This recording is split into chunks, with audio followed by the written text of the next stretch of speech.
넥서스 얘기를 끝내도록 하겠습니다. 3분의 2를 읽었기 때문에 이제 그 정도가 되면 어떻게 됩니까? 오기가 생겨서라도 무조건 이제 완독을 하게 되는 거죠. 그죠?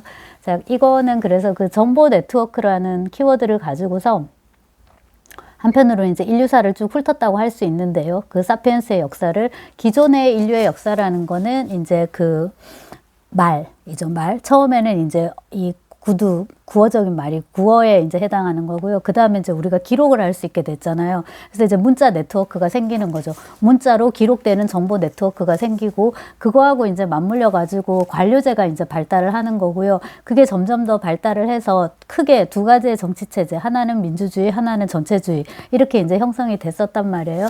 근데 이 모든 것들은 어쨌거나 인간 네트워크들이었다. 어떤 식으로든지. 그러니까 어떤 집단의 이름을 취하고 있더라도 결국 그거는 다 사람이 이제 하는 일이었던 거죠. 그런데 요게 이제 1부였고요. 2부에 이르면은 비유기적 네트워크, 제목이 그러한데, 현대에 이르면은 이 컴퓨터라는 굉장히 놀라운 어떤 물건인 거잖아요. 그런 게 이제 생겨가지고, 물건인데 말이죠. 물건인데 우리 인간을 이제 지배하는 어떤 단계로 가고 있다. 이렇게 볼 수 있을 거예요. 그래서 지금까지는 그 유기동물이 지배해왔다면, 우리 인간이죠. 해왔다면은, 이제 앞으로는 비유기적인 어떤 디지털 시스템, 그런 것이 이제 지배하는 세상이 올지도 모른다. 그렇게 될지도 모른다라는 가정을 이제 조심스럽게 이제 해보는데, 그렇게 되면 이 비유기적인 네트워크는 어떤 특징이 있을까 우리가 면밀히 알아야 되잖아요. 그걸 2부에서 자세히 다뤘고요. 3부는 이제 컴퓨터 정치인데, 지금까지 공부한 거를 토대로 해가지고 앞으로 어찌 될지를 이분이, 네, 저는 띠지를 좋아하지 않습니다. 그래서 이거를 그냥 책갈피로 쓰는데, 이분이 이제 진단을 이제 해봅니다. 근데 그 마지막에 후기에서 얘기를 하듯이, 이제 정치가도 아니고요. 이 사람이 본인이 얘기하지만 미래학자도 아니고, 미래를 점치는 게 자기 일도 아니에요. 다만 이제 이 사람은 역사학자로서 역사 공부를 많이 했으니까 자기가 역사에 대해서 가지고 있는 지식이 앞으로 펼쳐질 어떤 세계에 대한 그림을 조금 그려보는데 유용하게 작용할 수 있지 않나라는 아주 조심스러운 이제 그런 전제하에서 이 얘기를 하고 있는 거거든요. 그래서 저는 굉장히 제가 양보적이라는 표현을 썼네요. 양보적이라고 읽었어요. 이 책을. 그러니까 광고를 보면은 막 그 유튜브나 이런 데 광고 홍보를 보면은 서점의 그런 광고도 그렇지만 항상 굉장히 이렇게 공격적으로 뽑잖아요. 근데 제가 볼 때 여기서 이제 하라리가 막 아주 그런 디스토피아적인 그런 세계관을 피력하는 것도 아니고요. 그렇다고 해서 뭐 아무것도 안 해도 돼 이러면 이 책을 쓰지를 않았겠죠. 그래서 아주 막 디스토피아적인 그런 세계관을 피력하면서 비관적으로 이렇게 막 보지는 않아요. 그래서 그 부분 얘기를 조금 해보려고 이제 켰는데요. 아주 꼼꼼하게 읽진 않았고요. 이 3부는. 지금까지 이제 많은 얘기를 했으니까 그거를 이제 정리를 해가면서 그 인간의 정보 네트워크의 방식들이 변할 때마다 우리가 이제 공포를 느끼기도 했고요. 그때마다 이제 이러저러한 일들이 일어났었는데, 산업혁명 같은 거 생각을 해보면 기계가 인간의 노동력을 대신해 버리니까 물론 많은 사람들이 일자리를 잃었고요. 그래서 많은 대가를 치렀던 것도 맞지만 궁극적으로는 좋은 방향으로 갔다고 우리가 얘기를 해야 되지 않나요? 그렇고, 그 다음에 이제 비슷하게 값비싼 어떤 대가를 치른 것 중에 하나가 제국주의인데요. 이것도 이제 마찬가지죠. 산업혁명이 일어났던 영국에서 이제 시작을 해가지고 우리가 아는 이제 이러저러한 많은 부작용들이 있었지만은 결국 이제 역사는 그런 식으로 진행이 되어 왔고, 그 아주 이제 오래된 이야기를 하자면은 그 사피엔스의 초반을 이제 이루는 농업혁명, 인지혁명, 이제 그건데, 그 수렵 채취 사회에서 농경 사회로 가면서 치러야 됐던 희생들이 크단 말이에요. 제가 지금 얼핏 떠오르는 거는, 수렵 채취 사회를 할 때는 사람들이 암컷이죠. 여자가 애를 그렇게 많이 안 낳는 거예요. 임신도 아마 잘 안 됐던 것 같고요. 잘 낳아지지 않았을 것 같고요. 잘 낳아도 잘 못 컸겠죠. 근데 이제 농경사회로 가면서 애를 너무 많이 낳게 되는 거예요. 낳아야 되고 노동력이 필요하니까. 그럼 또 그걸 먹여 살려야 되잖아요. 그래서 모든 일에는 이제 다 양면이 있다라고 이제 생각할 수 있을 거고, 그 다음에 이제 그 하라리가 전체주의 체제, 민주주의 체제 반대 개념으로 갖고 오는 전체주의 체제는 사실상 히틀러하고 괄호치고 무솔리니랑 그다음에 스탈린인데, 무솔리니 약하니까 살짝 빼면 히틀러하고 이제 스탈린 투톱인데요. 이제 이런 경우에도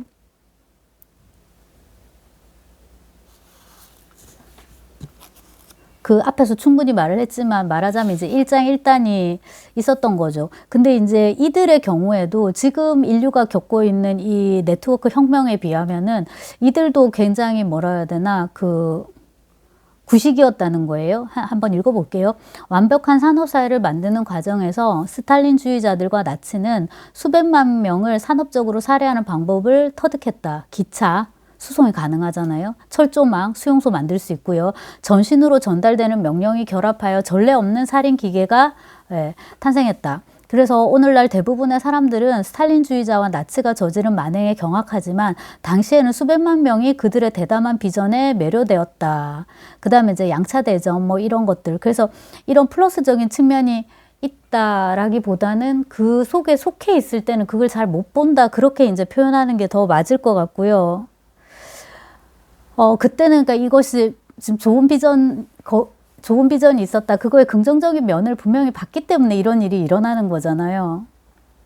그러니까 스탈린은 인간백정이라고 다들 생각했으면 그러지 않았을 거라는 거죠. 그리고 스탈린 장례식 관련 영상이나 이런 걸 보면은 다들 그 스탈린을 우리가 밖에서 배우기로는 막 엄청 독재자의 뭐라고 생각하지만 당시에 소련의 국민들은 그렇게 생각하지 않았던 것 같더라고요. 많은 사람들이 스탈린을 위대한 어떤 지도자, 영도자라고 생각을 하지, 그러니까 그런 점이 있으니까 이제 그렇게 발달을 했을 거라는 거죠. 그렇지만 또 이제 이런 어두운 면이 있었고, 산업혁명도 이제 말하자면 그런 거죠. 이러저러한 발달을 이루었지만 뭐 생태계 균형을 무너뜨리고 오늘날도 멸종된 혹은 뭐 멸종돼가는 동물들이 이렇게 많이 있다라는 거예요. 근데 이런 식으로 이제 많이 사회가 급속도로 발달해 왔는데, 컴퓨터가 이제 지금 그 계속 말하는 알고리즘이란 단어 되게 많이 나오고요. AI보다 알고리즘이란 단어를 더 많이 쓰는 것 같아요. 알고리즘이 계속 이런 식으로 이제 발달을 하면서 자기 생명력을 얻게 된다고 해야 되나? 그렇게 되면 과연 무슨 일이 일어날 것인가? 근데 제가 볼 때 유발 하라리가 두 가지를 얘기를 하는데, 하나는 이제 이 과학의 발달이고요. 알고리즘 AI의 발달이고, 또 다른 하나는 민주주의 정치 체제를 얼마나 더 효율적으로 유지할 것인가 하는 문제인 것 같거든요. 그러니까 가만히 보면은 과학은 우리의 일이 아니에요. 표현이 좀 이상한데 과학자들이 할 거고요. 근데 이 민주주의의 문제로 오면 다 조금 다른 거예요. 우리도 다 같이 하는 거잖아요. 어떤 식으로든지. 근데 하라리가 걱정하는 거는 이쪽 과학 말고 이쪽 민주주의에 더 이제 좀 치중하는 것 같거든요. 그러니까 자, 이제 이런 식의 속도로 과학이 계속 발전을 한단 말이에요. 그럼 우리가 지금까지 확립해온 여러 가지 민주주의의 원칙이 있잖아요. 근데 뭐 그 중에서 예를 들면은 우리는 진리를 추구하는 것도 중요하지만 질서를 유지하는 것도 또 중요하잖아요. 진리를 추구하는 것도 중요하고 질서를 유지하는 것도 중요하단 말이에요. 대통령 한 명을 뽑는데 다수결의 원칙으로 이렇게 하면 의견이 통합되지 않을 때도 있잖아요. 그러면은 올바른 거 하나를 찾는다는 이유로 질서가 무시돼 버리는 거예요. 너무 무질서해지고 이쪽에서도 피켓 들고 싸우고 저쪽에서도 피켓 들고 싸우고 웅성웅성대고 하면은 오랫동안 이제 우리가 조화로운 그런 이제 일상으로 돌아갈 수가 없으니까 어느 지점에서 타협을 하는 거죠. 한 표라도 더 많이 받은 사람을 지도자로 뽑고 뭐 5년이든 4년이든 이 시스템으로 가자라는 식으로 이제 합의를 보고, 이런 식으로 우리가 만들어 온 이 민주주의 시스템이라는 게 있잖아요. 그걸 일단 염두에 두고, 그 다음에 이제 과학이 계속 발전해서 이 알고리즘과 AI의 이제 시대가 된다. 이러면은 이제 속도도 엄청난데, 제일 이제 현실적으로 고민하는 게 직업인데요.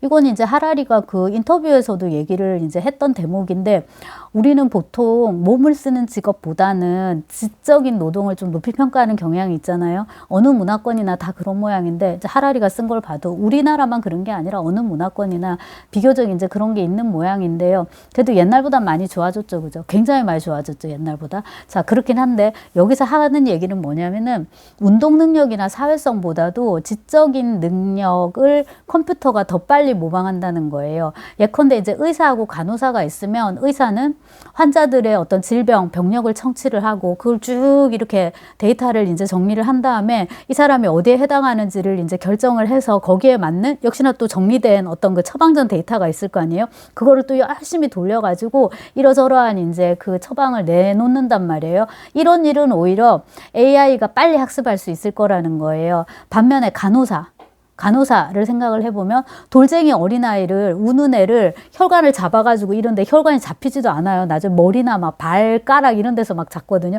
근데 그런 혈관 잡아가지고 거기서 피 뽑아야 되고 그런 애들 상대하면서 주사 놔야 되고 목구멍 벌리게 해야 되고 막 이런 일을 하는 간호사의 경우에는 AI로 대체되는데 대체 안 된다는 소리가 아니에요. 대체되는데 보다 더 시간이 걸릴 것이다. 그러니까 빨리 대체되는 직업은 우리의 안일한 편견과는 달리 의외로 지적인 노동에 종사하는 그런 사람들, 다시 의외로 그 지적으로 훈련된 많은 훈련을 요하는 그런 노동 이 빨리 대체될 거라는 거예요. 의사, 변호사, 판사, 교수 뭐 이런 것들이겠죠.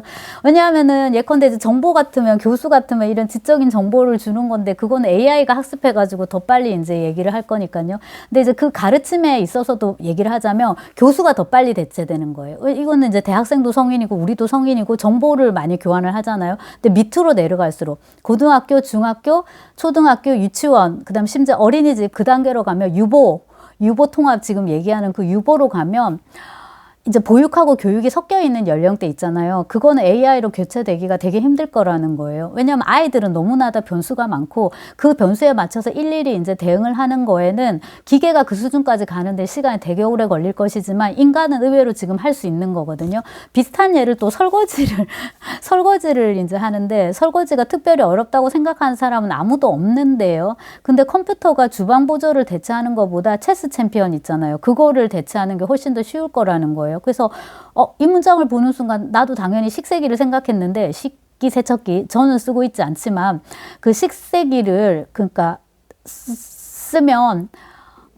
설거지를 하죠. 하지만 그럼에도 불구하고 빠르고 정확하게 후다다닥 하는 건 사람 손이라고 주방 아줌마들이 더 빨리 한다는 거죠. 그리고 제 입장에서 식세기를 쓰지 않는 이유는 예를 들자면 이제 원래부터 손으로 이걸 설거지를 했으니까 근데 이제 식세기를 놓으려면 이러저러한 공간이 필요하고 전기를 연결을 해야 되고요. 그 식세기를 쓰면은 접시를 주로 다 납작한 걸로 이렇게 꽂아갖고 이렇게 하나 보더라고요. 근데 이제 그걸 하느니 그냥 해왔으니까 계속 그냥 내 손으로 이렇게 하는 건데 요는 굉장히 단순해 보이는 이런 노동들 그 다음에 우리가 3D라고 하죠. 혹은 뭐 허드렛 일이나 혹은 뭐 험한 일이라고 까지는 아니더라도 이렇게 괄호치는 그런 노동들이 의외로 더 늦게 대체될 것이고 그런 일을 하도록 로봇을 훈련시키는 게 이제 굉장히 힘들 거라는 거죠. 그게 뭐 때문이냐면 여기서 유발 하라리가 정서지능이라는 표현을 쓰거든요. 정서지능. 449쪽인데요. 예컨대 이제 의사 같으면은 지적 능력이 우선 필요하고요. 그 다음에 이제 신체 기능 중요하죠. 왜냐면 째고 깃고 뭐 이런 것도 해야 되고 정서지능도 물론 필요하죠. 환자를 위로도 해야 되고 병력도 청취를 해야 되고 특히 정신과 같으면은 절대 하지 말아야 될 질문, 뭐 꺼내지 말아야 될 말 그런 것들을 훈련을 받는다고 하더라고요. 자, 그런 게 있긴 한데요. 근데 이제 그 정서지능이라는 것이 사실 모든 분야에서 다 이제 요구가 되는데 이것을 AI가 습득하도록 하기는 되게 이제 힘든 모양이에요. 하지만 그 역시도 언젠가는 AI가 취득할 수 있을 것이다 라고 얘기하는 게 그 정서지능이라는 거, 그러니까 우리가 상대방의 감정을 읽는 것도 사실 뇌에서 이렇게 하는 건데 표정이라든지 목소리 톤이라든지 뭐 몸의 자세도 있죠. 엄마가 딱 이러고 있으면은 진짜 말 맞다나 혹은 딱 이러고 레이저를 이렇게 쏘면 아 저거는 뭐다라는 걸 애기들도 다 느낀단 말이에요. 그리고 이제 어떤 냉기, 온기 이런 게 있는 것 같아요. 근데 이제 그것도 지능인데 우리는 이제 인간이란 이런 유기동물, 유기생명체 다른 동물들도 마찬가지고요. 특히 육식 동물들 그런 거 굉장히 예민하잖아요. 초식도 마찬가지죠. 토끼도 도망쳐야 되니까. 되게 그런데 AI를 이제 학습을 시키는 거죠. 이러저러한 이제 감정 코드를 주고 그거를 이제 학습을 하도록 하고 이런 상황에서 반응하도록 계속 이제 훈련을 이제 시키는 거죠. 그러니까 학습을 시키는 거예요. AI는 스스로는 아무런 감정을 지니지 않지만 그럼에도 인간의 감정 패턴을 인식하는 방법을 확실히 학습할 수가 있다. 사실 컴퓨터는 자기가 감정이 없다는 바로 그 이유 때문에 인간의 감정을 알아차리는데 인간보다 더 뛰어날지도 모른다라는 거 굉장히 인상적이죠. 그죠? 자기가 감정이 없기 때문에 오히려 인간 감정 분석에 더 능할 수 있다. 그 다음에 큐브릭의 2001년 오디세이에서 그 할 말씀드렸잖아요. 빨간 눈. 근데 자기는 근데 감정이 없는데 그 인간들의 감정과 인간들이 뭔가를 모의하고 있고 본인에게 이 적대감을 가지고 있을 본인도 아니지. 본 기계. 에게 이제 적대감을 가지고 심지어 나를 없애려고 한다라는 것까지 읽어내면서 근데 과연 그 할에게 적의가 그러니까 감정이 없었을까라는 생각이 든단 말이죠. 그 영화를 보고 있으면. 그리고 이제 그 공각기동대도 말씀을 드렸지만 그런 식으로까지 기계가 진화하면은 알고리즘 AI 이런 것들이 진화하면은 감정이라는 걸 가질 것 같거든요. 그러니까 고스트가 생길 것 같단 말이에요. 근데 이제 하라리 책을 읽어보면 그거는 뭐예요? 우리의 투영일 뿐인 거예요. 우리는 감정이 있으니까 우리가 이제 AI에게 감정을 학습을 시켰고요. 그러니까 이제 우리는 AI도 감정을 가질 거라고 우리가 생각하는 거지 AI는 끝까지 기계 취급을 계속 하더라고요. 기계죠, 기계. 네. 그냥 이제 어떤 그 정량화된 척도를 가지고 그것이 얘들이 이제 측정될 뿐인 거지 그렇다고 해서 인간이 갖는 그 다음에 이제 다른 유기동물들 있잖아요. 뭐 코끼리라든지 코끼리도 자기 나름대로 애도나 이런 걸 다 표하잖아요. 동물학자들이 다 얘기하지만 그런 것들이 있지는 않을 거다라고 이제 딱 못을 박더라고요. 감정인식 척도 이런 거 이제 검사를 하는 거예요. 그래서 이제 AI에게 이제 이런 감정 훈련을 이제 시키고 하는 거죠. 그리고 이제 AI가 이제 그렇게 어떤 기능을 갖게 돼가지고 예컨대 의사를 대체한다 칩시다. 대체라기보다는 AI 의사가 있다고 치면은요. 그 AI 의사는 대박인 거죠. 짜증도 내지 않고요. 인간이 아니니까 스트레스를 안 받아요. 그 다음에 이제 경제적 걱정도 없는 거죠. 지가 돈 벌어야 되는 것도 아니니까 언제 어디서나 환자를 진료할 수 있다. 성직자도 이제 마찬가지인데요. 문제는 이제 이거예요. 우리 인간이 그 의사인데 사람 의사가 아닌 로봇 의사에게 진료받고 싶어 할까? 자, 그 다음에 우리 인간이 성직자, 우리 결혼할 때 이제 뭐 예를 들자면 목사님이나 신부님이나 뭐 와가지고 하신다 칩시다. 주례를 보신다 치면 그거를 로봇한테 우리가 맡길 수 있냐. 근데 점차적으로 사회가 발달하면 그렇게 될 수 있을 거라는 생각이 들고요. 왜냐하면 그 전에 제가 이동진 파야케 잠깐 말씀드렸는데 성직자에 해당하는 그 다양한 직업군들이 문화권마다 다양하게 다 대접받았거든요. 그러니까 약간의 이벤트 회사 같이 이제 그렇단 말이에요. 결혼을 하려면 누군가는 이 일을 해줘야 되는데 누군가 또 증인을 서줘야 되고요. 그 캐러비안 해적에처럼 빨리 우리들이 증인 서달라고 우리들이 지금 결혼할 거라고 뽀뽀하고 하는 거 누가 봐야 되거든요. 축복도 해줘야 되고 그냥 그런 일을 하는 거죠. 그냥 일일 뿐인 거예요. 만약에 그런 식으로 간다 하면은 거기에 어떤 성스러움의 그런 가치를 우리가 배제해버리면 진짜 하라리가 잘 쓰는 말이죠. 상상력의 체계, 상상력이 만들어낸 어떤 픽션의 체계, 허구 그거를 배제해버리면 당연히 이것도 뭡니까? AI가 이제 대체할 수 있는 거죠. 그럼 우리가 그걸 인지할 수 있을까요? 근데 지금 단계에서 그 뭐 챗 GPT하고 사람하고 의사 챗 두 개를 같이 갖다 놓고 이게 자문을 구하도록 했는데 환자가 못 알아챘대요. 상대가 챗 GPT인지 사람인지를 알아채지 못했다고 하더라고요. 자, 그런 게 있고요. 그 다음에 이제 아무래도 이제 3부는 그 21세기를 위한 재원인가 그 책도 마찬가지인데 현재 이야기를 하다 보니까 요즘 이제 국제정세나 이런 얘기가 많이 나오고 뉴스에 뜨는 이름들이 이 책에 많이 나와요. 예를 들자면 이제 트럼프를 얘기를 하는데요. 보수가 망해가고 있다는 거예요. 그러니까 제 식으로 풀면은, 하지만 2010년대부터 2020년대 초까지 많은 민주주의 국가에서 보수 정당들이 도널드 트럼프 같은 보수적이지 않은 지도자들에게 장악되어 급진적인 혁명 정당으로 변모했다. 그러니까 보수를 표방하고 있는데 보수가 아니라 이거는 극우라는 말도 아까워. 극우라는 말도. 그냥 아무것도 아닌 거예요. 그래서 제가 전전에 찍은 유시민의 국가란 무엇인가에서 조금 이제 얘기를 했지만은 보수는 지금 다 괜찮아요. 어지간히. 지금 있는 건 다 괜찮으니까 이거를 그냥 유지해가면 되거든요. 한편으로 보수는 조금씩 보수만 하는 시스템인 거예요. 조금 잘못된 데 있으면 조금씩만 이제 고쳐가는 그런 거거든요. 그래서 보수는 여기 하라리의 말을 빌면 정책보다도 속도가 더 중요한 사람들이었다라고 그냥 지금 있는 걸 그대로 어지간히 유지하면 되는 거죠. 완만하게 이제 이렇게 하면 되는 건데요. 보수가 지금 이상하게 돼가지고 오히려 더 급진적인 혁명 정당으로 변모했다라는 이 말에 아주 많은 것이 이제 들어가 있는 거고요. 제가 이런 쪽은 잘 몰라가지고 말하기도 조심스럽기도 하고, 그 다음에 이제 프랑스 같은 경우에도 마크롱이 되게 젊고 이제 유능한 대통령으로 처음에 시작을 한 거잖아요. 근데 이제 재선하면서 어려워 보이는데 뭐가 문제인지는 모르겠지만 극우하고 되게 싸우고 있는 거 아니에요? 지금 잘 모르지만 그래서 그런 것들도 조금 이제 조심스러운 게 있는데 그런 것들에 대한 이야기들도 조금 조금 언급이 돼요. 그래서 이쪽에 관심이 있고 또 관심이 있으면 당연히 정보는 더 많을 테니까 그런 분들은 이 챕터들을 재미있게 읽으실 수 있을 거고요. 저는 조금 건너뛰어 가지고 476쪽에 보면은 소제목이 추락인데요. 이게 뭐냐 하면은 이 알고리즘이 있잖아요. 우리를 지금 지배하고 있잖아요. 그 유튜브에 알고리즘이 엄청 뜨죠. 제가 김치 청국장을 검색을 하면 그 다음에 다시 이제 떴을 때는 계속 청국장과 된장과 김치가 계속 뜬단 말이에요.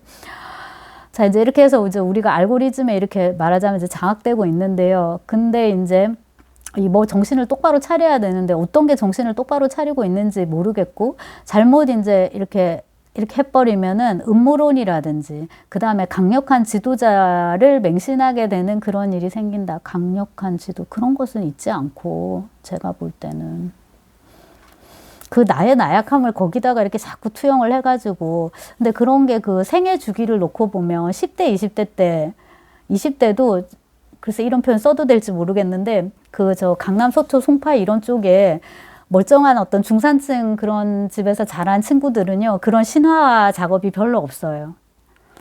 그래서 한 20대 한 초중반에 이미 제일 중요한 건 직업을 갖는 거고, 이렇게 어떤 건강한, 몸도 마음도 건강한 생활을 유지하는 거고, 그런 거에 훈련이 되게 잘 돼 있죠. 근데 이제 저는 개천의 용이기 때문에 그런 작업을 되게 많이 했던 것 같은데, 사실 돌이켜보면 그거는 내가 갖고 싶은 꿈들을 어떤 특정 인물에게 이렇게 쏟아붓는 거잖아요. 그럼 나 스스로 이건 사실 가상의 인물을 만드는 거예요.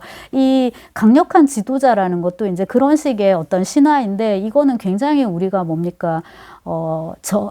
지양해야 되는, 조심해야 되는 이제 그런 대목인 것 같고요. 그렇게 악할 것도 없고 그렇게 선할 것도 없는 게 인간인데 어느 지점으로 이제 가고 있을 때 또 막을 수도 있을 거예요. 막지 않으면 이제 완전 나락으로 떨어지게 되겠죠. 히틀러 이제 이런 거 스탈린 대표적인 그런 이제 경우일 텐데요.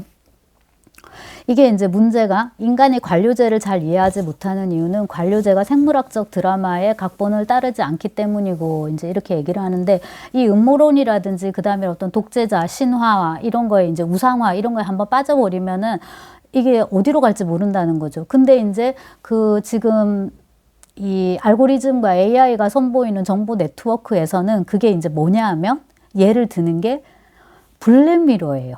그 영국 드라마 블랙미러 시리즈 중에서 추락을 예를 드는데요. 제가 이거 블랙미러를 보지 않았어요. 보지 않고 그 유튜브 요약본 있잖아요. 그걸로 봤는데 저는 이제 영상물을 유튜브 요약본으로 보는 걸 부끄러워하지 않게 됐어요. 왜냐하면 너무나도 많은 영상물이 쏟아지는데 그거를 다 시간을 통째로 다 보기에는 예, 그 하루 24시간을 쪼개는 게 사실상 불가능하고 오징어 게임도 지금 다 볼 수가 없죠. 보면 좋지만, 네, 보면 좋지만 이제 그럴 수가 없고 드라마도 좋은 게 얼마나 많아요. 뭐, 네, 정년이도 그렇고 보고 싶은 것들도 많고 슈룹도 잘 찍은 것 같고요. 그래서 그냥 짤로 보기도 하고 편집본으로 보는데 뭐 하라리는 다 봤겠죠. 근데 여기 이제 추락이 뭐냐면은 이것도 제가 그 편집본으로 이제 봤었는데. 여기가 평점 사회예요. 그래가지고 평점을 얼마 이상 받으면은 이렇게 좋아지는 거고요. 평점을 얼마 이하로 받으면 예컨대 5점 만점에 계속 1점 심지어 펴빵 이렇게 받는다 쳐봐요. 그럼 이 사람은 감옥에 가게 돼요. 그러니까 여기서 이제 핵심이라는 거는 뭐냐면 우리가 이제 전통적인 생물적인 드라마가 가진 몇 가지 이제 요소에 원래 이 얘기도 이제 의존을 하는데 소년과 소녀의 만남, 결혼식, 동기 간의 경쟁, 친구들끼리 긴장하는 거 이런 거. 그다음에 이제 지위 경쟁하는 거. 이것도 우리가 뭐 흔한 이건 생물학적 드라마잖아요. 이때 이제 생물학적 드라마라는 건 오거닉 유기적인 우리가 유기동물로 살 때 오거닉 애니멀즈로 살 때의 그 드라마를 말한단 말이에요. 이렇게 하죠. 경쟁하고 만나서 사랑하고 그다음에 이제 그 내가 속해 있는 사회에서 어떤 지위를 가지기 위해서 투쟁하고 이렇게 하는데 문제는 뭐냐면 실제 주인공이자 플롯을 이끌어가는 힘은 레이시 그러니까 여주인데요. 나오미도 아니고 레이시도 아니고 사회 신용 제도를 운영하는 실체 없는 알고리즘이다라는 거예요. 이 알고리즘이 옛날 같으면 이제 스탈린의 그림자인 거죠. 나치, 히틀러 이제 이런 거고요. 이 하겐크로이츠인가요? 그거고 이거는 이제 그거에 해당하는 게 이제 실체 없는 이 알고리즘이 된다라는 거예요. 그러니까 인간 아닌 어떤 것이 더 강력한 힘을 가지고서 이제 인간을 통제하는 그런 상태가 이제 되는 거다. 그러면 이거는 그 다음 재밌는데요.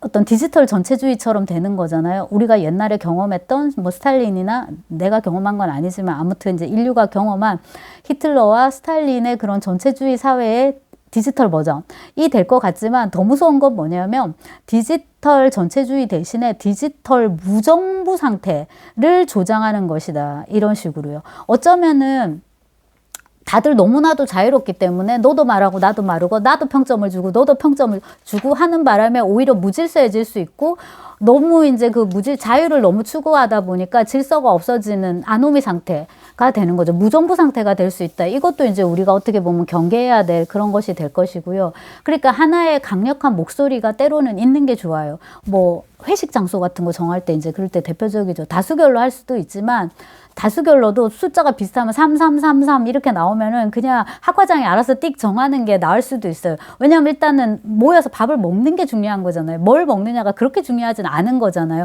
또 시간도 정해야 되고. 그래서 일단 뭐 하나를 정해놓고 약간 누락되는 게 있더라도 부분적인 걸 맞춰가는 게 좋을 수도 있는데 너무나도 많은 자유가 주어지다 보면은 무질서한 그런 아노미 상태가 될 수가 있다. 그래서 이 디지털 전체주의보다 더 무서운 게 디지털 무정부 상태이다. 라는 건 굉장히 와닿고요.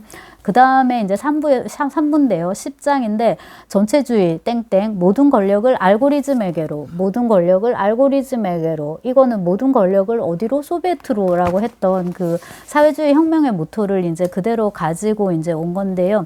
우리가 이제 이 컴퓨터 네트워크를 제대로 사용하지 못하면은 어떻게 됩니까? 다 망한다는 거죠. 뭐 그래서 이렇게 이제 디스토피아적인 버전을 많이들 이제 상상을 하고 그런 비전을 갖고 있는데 결국 이제 그것도 사람 일이니까 사람이 이제 어떻게 하느냐에 따라서 달라지지 않을까라는 얘기를 하고 있는 것 같습니다. 그리고 그래서 예를 드는 게 러시아의 소셜 네트워크 채널을 예를 들어요. 여기에서 이제 반정부 의견을 표현할 수 있는 존재는 오직 인간뿐이었다. 어쩌고저쩌고 얘기를 하는데 제가 이거를 처음 알아가지고 VK더라고요. 브꼰딱제. 그럼 이게 지금 소통한다, 접촉한다 이런 말이고요. 오드노 클라스니키. 이건 아드노 클라스니키 동급생들 같은 반 친구들인데 이게 뭐지 찾아보니까 되게 유명하던데 저만 몰랐어요. 저만 몰랐나 봐요. 이게 일종의 그 러시아식 페북, 러시아식 아이러브스쿨인가 그러면? 러시아식 페이스북인 것 같더라고요. 그리고 이제 이거 창업자들도 이제 뜨고 하는데 유명한 사람인데 내가 몰랐네요. 아무튼 이제 이런 것도 소개를 해주고요. 그리고 티베리우스 얘기 이제 합니다. 그 티베리우스가 이제 황제였는데요. 그 정보 장악력에 있어서 말하자면은 그 경호원 부하보다 못했던 거죠. 결국 이제 진압하긴 했지만은 그러면 이제 꼭두각시가 될 수 있다는 거. 그래서 중요한 거는 정보 채널을 이제 갖는 거다라는 거고요. 그 다음에 이제 이 과거의 전체주의에서 이렇게 그러했듯이 알고리즘을 지나치게 이제 신뢰하면은 그것은 이제 굉장히 큰 위험을 낳을 수도 있다라는 건데 이것도 이제 그 2부에서 얘기를 했던 거죠. 잘 틀린다고. AI는 정보 이 네트워크는 컴퓨터는 오류를 잘 범한다. 그 점에서는 참 이것도 뭔가 인간다운 그런 게 있는 거고. 네. 그 다음에 이제 11장 실리콘 장막 세계 제국인가 세계 분열인가. 결국 이제 이거를 만드는 건 우리 인간일 건데요. 인간 사회가 이제 조심을 해야 될 건데요. AI 발전이 인류의 존재 자체를 위협한다면은 그것은 컴퓨터가 악의적이어서가 아니라 우리가 완벽하지 않기 때문이다. 우리도 완벽하지 않고 오류를 범하는데 컴퓨터 역시도 오류를 범하기 때문에 끊임없이 이제 그 점을 염두에 두고 살아야 된다라는 것이고요. 데이터 식민주의 이런 표현을 쓰는데 16세기에 스페인, 포르투갈, 네덜란드 이런 이제 정복자들이 세계 제국을 건설할 때는 어떻게 했습니까? 막 총, 칼, 총균 세네요. 그거 가지고 이제 열심히 정복을 했고 21세기에는 군함을 보냈고 이제 이런데 지금은 뭐예요? 노골적인 군사력이 아니라 정보를 가지고서 이렇게 데이터 식민지를 만들 수 있다. 그런 얘기를 하고 그런 문제들 약간 이제 디스토피아적 그러니까 위험을 경고하는 거죠. 그럴 수 있다라고. 그 다음에 이제 또 하나는 뭐냐면 정신과 육체를 따라 분리되는 세계인데요.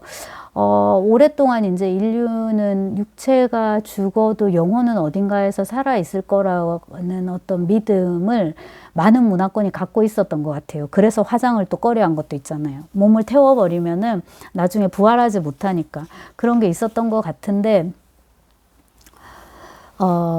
앞으로는 이제 어떻게 될까요? 지금 따로 있을 수 있는 거죠. 지금 우리 줌 수업 이런 거 이제 생각을 해보면 코로나 때문에 많이 앞당겨져 가지고 이제 우리가 그렇게 많이 했었잖아요. 그런 거는 또한 어떻게 될지, 그 다음에 그 뇌과학이 발달을 하면은 역시나 그 블랙미러의 한 에피소드인데 일종의 사이버 납골당, 사이버 봉환당 같은 게 있더라고요. 그래서 몸이 어느 지점에서 이제 죽어가는 어느 지점에서 그러니까 그것도 고스트인 거죠. 일종의 고스트를 옮기는 거죠. 그러면 거기서 만나요. 사이버 세상에서 만나서 이제 사는 거죠. 그 다음에 그 과학으로 생각하면 지금 SF 냉동인간 이런 거죠. 그죠? 몸에서 물을 다 빼가지고 이제 냉동시켜서 보관을 하고 나중에 뭐 깨어나면 어떻게 되든지 살리든지 지금 해동이 문제라 하더라고요. 냉동은 가능하다 하더라고요. 근데 문제는 이제 해동돼가지고 살아가는 건데 그게 과연 어디까지 가능할지 그런 거 생각할 수 있고요. 그러니까 아까 그 디지털 전체주의, 디지털 정보의 그 불균형이 엄청 이제 심해질 수 있다라고 얘기를 했는데 그런 것들이 이제 우려되는 그런 지점들이 분명히 있는 거죠. 하지만 너무 그렇게까지 예를 들자면 이제 산업혁명이 있으면서 분명히 사라지는 직업들이 많아졌죠. 그죠? 많은 직업이 사라졌죠. 하지만 동시에 또 새로운 직업들이 이제 생기게 되고, 많은 노동들을 기계가 대체를 하니까 사람은 이제 그거를 관리를 한다든지 이제 그런 식으로만 하면 되는 거잖아요. 그래서 이제 너무 그거에 대해서 비관적으로 막 볼 건 아닌 것 같고, 그 다음에 이제 하라리가 또 그렇게 쓰고 있지도 않고요. 그것도 보면, 그래서 우리는 이제 많은 사람들이 또 서비스업에 이제 종사하기도 하는 거고요. 그렇게 새로운 어떤 활로를 찾아갈 수 있을 것이고요. 그리고 이제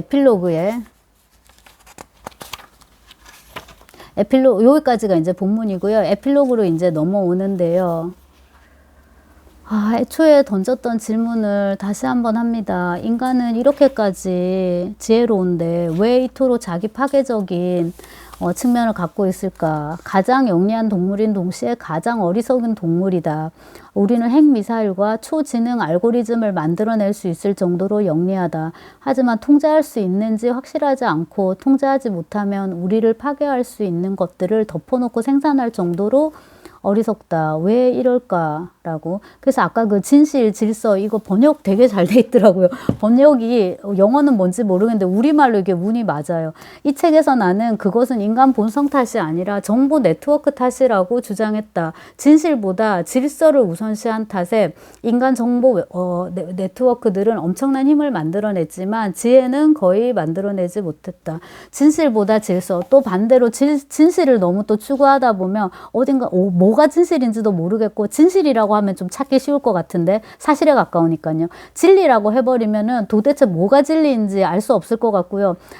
탄핵하자는 쪽이 이만큼 붙어 있으면 또 옆에는 탄핵 반대하는 게 또 이만큼 붙어 있어요. 그러니까 다 소중한 의견들이죠. 뭔가 아무것도 하고 있지 않은 것보다야 뭘 하는 게 이제 낫다고 생각을 하면 근데 도대체 어떤 게 진리인 건지 그리고 나는 지금 이게 맞다고 생각을 하는데 다른 사람들이 좀 그렇지 않은 사람들도 많은 거잖아요. 그렇게 생각하지 않는 그런 사람들의 의견을 좀 들어보면 저 사람들 말도 일리가 있는 것 같고 왜냐하면은 무질서해지니까 지금 여기 이 표현을 쓰자면 진리를 추구하다 보면 진실을 추구하다 보면 질서가 흔들리니까 무질서해지니까 그거를 걱정하는 사람들도 일리가 있는 것 같다. 하지만 지금의 무질서는 저것들 때문에 왔는데 저것들이 나가야 된다고 나는 생각하는데 또 저 사람들 생각은 또 다른 거예요. 그래서 그런 것들을 조정을 하는데 또 한편으로는 너무 많은 시간을 쓰고 하다 보면은 안호의 상태가 이제 오래 가는 거죠. 그래서 이것은 참으로 그냥 문제인데 비단 AI나 알고리즘 관련해서 가 아니라 그냥 인간사 전반. 그래서 이 책에서 AI나 컴퓨터나 알고리즘이나 그 다음에 넥서스나 이런 것들보다 더 많이 얘기하는 게 민주주의하고 전체주의인 게 그 때문인 것 같더라고요. 왜냐하면 이 모든 것은 사실 과학의 문제라기보다는 인간 정체성, 정체의 문제거든요. 인간 관계, 이거의 문제이기 때문에 이제 그런 것 같고요. 자, 하지만 이보다 훨씬 더 나쁜 시나리오가 있다. 현재 우리가 아는 한 지구상에 살고 있는 유인원, G, 여타 유기체들은 우주 전체에서 유일하게 의식이 있는 존재들일지도 모른다. 그런데 우리가 의식은 없지만 매우 강력한 이질적인 형태의 지능을 창조했다. 이 지능을 잘못 다룰 경우 그것은 지구에서의 인간 지배만 끝내는 게 아니라 의식의 빛자체를 꺼뜨려 우주를 완전한 암흑으로 만들지도 모른다. 우리는 이것을 막을 책임이 있다. 그래서 이거 보면 뭐 되게 무서운 것 같지만 저는 별로 그렇게 읽지는 않았고요. 그 다음에 이제 artificial intelligence, 그러니까 인공지능을 여기 이질적인 지능, 에일리언 지능이라고 이제 부른다고. 낯서니까 그럼 우리가 일단은 무서운 거잖아요. 근데 이제 서로 대화를 잘해가지고 어떻게 이제 할 수 있을 것 같고, 여기 중간에서 조금 건너뛰었는데 그 AI를 이제 다룸에 있어서 있잖아요. 요 녀석이 기계인데 요 녀석이 기계라고 계속 말을 해요. 하라리는. 요 녀석은 기계예요. 얘는 감정이 없어요. 우리랑 달라요. 실제로 통감이 있지 않을 거예요. 근데 이제 통감을 느끼도록 이제 이렇게 설계가 된 거죠. 근데 요 녀석이 인간인 척하면 그건 안 된다는 거예요. 그러니까 대화도 하고 뭐도 하고 충분히 어떤 같은 공간에서 살 수 있는데 요 녀석이 인간인 척하면 안 된다는 거죠. 그런 말이 나왔는데 이 책에서 그게 조금 인상적이었는데, 이것은 AI와 인간, 그러니까 로봇과 인간의 문제뿐만 아니라 모든 이질적인 것, 타자에 대해서 우리 인류의 역사가 쭉 이루어 온 거잖아요. 너가 노비야. 노비인데 너가 그림을 잘 그려. 내가 너 그림 그리도록 해줄게. 미술학교도 보내주고. 하지만 너는 노비인 걸 잊으면 안 돼. 기어오르지 마. 자, 그 다음에 비슷한 그런 것들이 이제 많은 거잖아요. 여기 이제 비슷하게 이렇게 치고 올라오면 안 되니까. 근데 그게 이제 로봇 3법칙에 들어가 있는 거잖아요. 갑자기 이름 까먹었는데 그 로봇 3법칙에 로봇은 어쨌거나 인간을 또 위해하면 안 되고요. 로봇이 인간에게 해를 가면 로봇은 이제 처리해도 되는 거죠. 그런 식의 이제 몇 가지 법칙들이 있는데 이제 정말 무서운 거는 특히나 이제 그런 식의 디스토피아 SF 콘텐츠에서 주로 얘기를 하는 거는 AI들이 감히 대드는 거잖아요. 그래서 블레이드 러너에서도 마찬가지로 걔들이 레플리컨트들이 그냥 그대로 살아야 되는데 5년인가요? 쭉 있다가 그냥 죽어야 되면 죽어야 되는데 죽지 않으려고 하는 거잖아요. 더 연장시키려고 하고. 그건 이제 생명을 가진 모든 유기체의 특징인데 얘들은 생명이 아니라는 거죠. 계속 말하는 게. 얘들은 오거닉이 아니에요. 오거니즘이 아니에요. 유기조직이 아니고 인오거닉인가요? 인오거닉이죠. 비유기체잖아요. 그러면서 이제 자기들이 마치 생명을 가진 이런 유기체인 척 굴면 이제 안 된다는 거예요. 하지만 그것들이 굉장히 많이 이렇게 발전을 하면은 그런 단계로 갈 수 있을 것 같거든요. 그러니까 플루토에서의 아톰이나 그 밖에 게지트도 그렇고 많은 캐릭터들, 그 다음에 이제 제가 도저히 이건 감당이 안 되는 분량이구나 해가지고 접었는데, 마블 어벤져스 시리즈요. 거기서 이제 비전이라든지, 완다하고 비전이 서로 결혼하나요? 아무튼 이제 그런 거라든지, 거기 보면 이제 그런 SF 과학이 갈 수 있는 어떤 AI의 극단과, 그 다음에 이제 반대로 또 판타지인 거죠. 닥터 스트레인지의 그런 마법이라든지, 동양적인 것도 들어가고, 완다가 스칼렛 위치고, 그러니까 다 섞여 있는 거죠. 판타지나 SF가. 근데 이제 SF 쪽에 초점을 맞추면 점점 발달을 하면은 그런 식으로 정말로 사랑하고 슬퍼하고 그렇게 할 수도 있을 것 같다는 생각이 들어요. 근데 하라리 책에는 그래도 이거는 기계일 뿐이다라는 게 이제 아주 강조가 되는 것 같고요. 자, 맨 마지막으로 제가 이제 무슨 얘기를 하려고 뭘 하냐면 이제 후기인데요. 감사의 글인데요. 여기 보면 이제 출판사 사람들한테 감사하고, 표지 디자인하고 앞표지에 비둘기 포함시켜줘서 고맙다고. 비둘기에 굉장히 작가가 이제 애착이 있는 것 같고, 그 다음에 이제 사피엔스십 사내 연구팀 이런 거 하나 만든 것 같더라고요. 거기에 이제 연구팀원들 이름 다 이렇게 불러서 감사한다고요.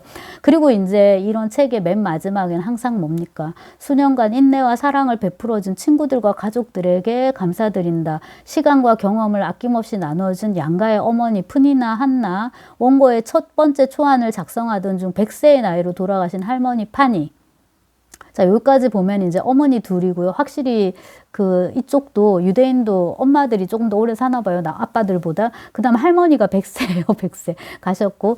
자, 그래서 이제 전부 다 여자 어른들인 거죠. 여자 가족들. 자, 그 다음에 사피엔스십을 설립하고 전 세계적 활동과 성공을 이끌어준 나의 천재적인 배우자이자 파트너인 이치크에게 감사한다라고 여기는 배우자라고 했는데 아까 앞에 본문에서는 아내라는 표현, 남편이라고 했나?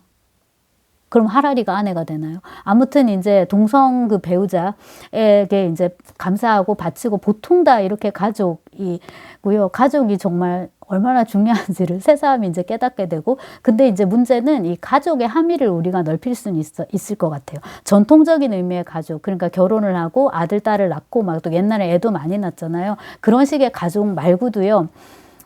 어떤 다른 식의 가족에 가까운 공동체를 우리가 생각할 수 있을 것 같아요. 동성결혼 마찬가지고요. 그 다음에 그 카모메 식당이나 하나 더 봤는데 최근에 안경처럼 어떤 부부가 아니라도 그렇게 이제 서로 배려하고 어떤 온기를 느끼고 대화하고 소통하고 그러면 좀 너무 불편하지 않냐, 서로 예의를 많이 지켜야 되지 않나라고 얘기를 하는데 사실 가족이야말로 가장 많이 예의를 필요로 하는 존재거든요. 남편하고 아내가 사이좋게 오래 살기 위해서 제일 필요한 것 중에 하나가 자기만의 시간, 자기만의 취미, 자기만의 친구들 이런 것들이거든요. 자식하고 부모는 말할 필요도 없는 것 같아요. 이거야말로 진짜 예의를 지켜야 되고 아이가 아무리 어릴지라도 아이가 아무리 뭐 지능이 떨어질지라도 그 다음에 아이가 나이가 많으면 많을수록 더더욱 뭡니까? 이 예의는 진짜 필요한 것 같고요. 그래서 다양한 어떤 형태의 가족이 존재할 수 있다는 걸 전제로 하면 이 책에 그 가족에게 누구에게 감사한다라는 거 참 좋고요. 마지막으로 하나 덧붙였는데요. 저한테 또 여러분한테 하는 얘기니까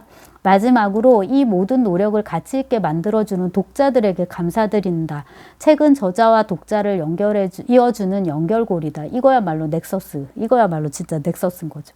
많은 마음을 하나로 이어주는 이 연결고리는 책이 읽힐 때만 생긴다. 그러니까 읽히지 않으면은 책이라는 거는 의미가 없는 거예요. 근데 읽히지 않는데도 또 우리가 왜 책을 내는지. 겸사겸사 옴기니의 말도 제가 읽었는데 역자가 제가 아까 번역이 좋았다 말씀드렸는데 번역을 잘한다 해가지고 이 뒤에 요약을 잘 쓰지는 않거든요. 항상 그게 일치하는 건 아니에요. 왜냐하면 번역자는 번역자지 작가가 아니니까요. 근데 이 넥서스는 역자 해설이라기보다 역자 후기 이렇게 단 것 같은데 겸손한 글쓰기죠. 왜냐하면 이렇게 지금 초역으로 나오는 책에 역자가 해설을 이렇게 학자도 아니고 무슨 연구자처럼 다는 거는 좀 보기가 좋지가 않으니까 이렇게 짧게 요약을 해서 썼던데 꽤 재미있었는데요. 그 중에서 이제 하라리의 개인적인 부분도 썼는데 하라리는 아시는 사람 다 아시겠지만 아시는 분은 다 아시겠지만 하라리는 채식주의자고요. 그 다음에 그 스마트폰 쓰지 않는다고 여기도 강조가 돼 있대요. 그리고 이제 하루에 2시간인가는 명상하고 1년에 뭐 한 달인가 얼마간은 아예 그냥 모든 걸 다 끊고 불교식으로 하면 무건수행 그런 거 하나 보더라고요. 그것도 참 좋은 것 같고요. 왜냐하면은 뭔가 지식을 막 집어넣어가지고 암기하는 거, 예, 중요하죠. 학습이 되게 중요한데, 그거는 대략 한 20살 정도까지, 그러니까 대입까지, 대학은 좋은데 가야 되니까요, 일단. 그리고 이제 대학을 갔으면은 뭐 한 초반 정도까지는 모르겠어요. 그 작업이 필요한 사람한테는 굉장히 그게 필요할 것이고요. 뭔가 학습하고, 인풋, 아웃풋을 계속 하면서 집어넣고 하는 게 필요할 것 같은데, 이제 그 다음에 어느 정도 직업이 이제 결정이 되면 그 직업이 뭐냐에 따라 다르긴 하지만 되게 필요한 것 중에 하나가 소화. 그러니까 내가 지금 먹은 정보를 소화를 시켜가지고요. 이게 나한테 맞는 거 아닌 거를 걸러내는 작업도 되게 필요한 것 같고요. 그 다음에 이제 비교적 창의적인 직업에 종사하는 경우에, 근데 가만히 보면 모든 직업이 다 은근히 창의적이거든요. 식당에서 요리하는 사람도 마찬가지고요. 뭐 플로리스트 같은 그런 직업도 꽃가게 열어놓고 꽃다발 만드는 사람도 은근히 창의적이거든요. 지금 있는 이 꽃 중에서 예컨대 보라색 꽃다발을 만들어 달라 했으면 어떤 꽃을 취해가지고 그 다발을 만들 때 가격도 2만 원대가 있고 뭐 3만 원대, 10만 원대 있단 말이에요. 근데 그 항상 보라색 꽃이 다 그때그때 나오지 않아요. 왜냐면 이거야말로 진짜 오거닉이잖아요. 그래갖고 이게 있을 때도 있고 없을 때도 있단 말이에요. 그럼 보라색 리시언서스, 뭐 보라색 뭐 공작초, 뭐 보라색 뭐 장미 이런 걸 섞어갖고 제때제때 해야 된단 말이에요. 은근히 창조적이에요. 그렇기 때문에 그때마다 다르게 나오는 거거든요. 자, 그래서 그런 작업이 가능하기 위해서는 끄는 게 필요해요. 디지털 디톡스 그런 게 필요한 것 같아요. 그걸 하지 않으면 뇌가 어떻게 됩니까? 브레인 로트? 뇌썩음? 이제 그게 될 수가 있는데 하라리가 그런 거를 되게 잘하는 것 같네요. 쉬면서 명상하고 이제 하면서. 그리고 아까 제가 읽어드렸듯이 가족에 대한 그 후기에서 밝히고 있는 어떤 가족에 대한 감사와 사랑, 그리고 독자, 우리들에 대한 나름의 감사죠. 근데 왜 정말 독자가 없는데도 책이 이렇게 안 팔릴 걸 알면서도 또한 이제 책을 쓰고 내고 할까? 제 지금 소설책 같은 이런 거죠. 이건 뭐 엄청 지금 세계적으로 팔리고 있는데, 예를 들자면 이거는 1000부가 찍었는데 그 1000부조차도 진짜로 이제 안 팔린단 말이에요. 하지만 그래도 이렇게 책으로 만들어 놓으면 저하고 편집부 직원 하고 사장님 말고 그래도 한두 명, 두세 명은 읽는 것 같더라고요. 검색을 해보면은 뭐 누군가는 리뷰를 써놓고 재밌었다고도 하고 뭐 아닌 경우도 있고, 근데 아주 아닌 경우는 아예 쓰지 않았을 거란 말이에요. 그래서 한편으로 이제 우리끼리 농담 삼아 내는데, 책을 만드는데 의의를 둔다라고 하긴 하는데요. 그래도 책을 쓰는 작가들은 그 사람이 뭐 이제 하라리 같은 교수기도 하고요. 어떤 지위에 있든 간에 그래도 이제 이렇게 책의 형태로 만들어냈을 때는 다 우리가 독자가 있기를 이제 바라는 거죠. 그리고 독자가 있을 때 비로소 책은 책으로서 존재할 수 있는 거고, 넥서스가 되는 것이죠. 하라리의 넥서스였고요. 제가 완독을 해서 저도 뿌듯합니다.